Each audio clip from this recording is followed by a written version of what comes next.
Hi friends, Rajamouli గారి దర్శకత్వంలో వస్తున్న వారణాసి మూవీ అయితే 76% షూటింగ్ కంప్లీట్ చేసుకుంది. ఈ విషయం అధికారికంగా మూవీ తెలిపింది.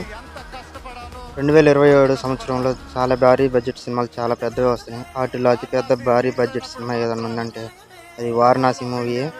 ఖచ్చితంగా ఏ సినిమా వీటిలో ఎక్కువ కలెక్షన్ వస్తుంది, ఎక్కువ భారీ హిట్ అవుతుందో మీరు కామెంట్లో తెలియజేయండి. నా ఒపీనియన్ చెప్పాలంటే ఖచ్చితంగా వారణాసి మూవీయే అత్యంత భారీ కలెక్షన్లు అయితే రాబడుతుంది.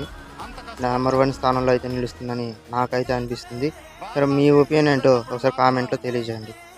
ఈ వీడియో అందరూ షేర్ చేయండి, అలాగే సబ్స్క్రైబర్ చేసుకోండి, లైక్ చేయండి మరియు ఫాలో అవ్వండి. Thank you. మరిన్ని వీడియోతో మనం మళ్ళీ కలుద్దాం.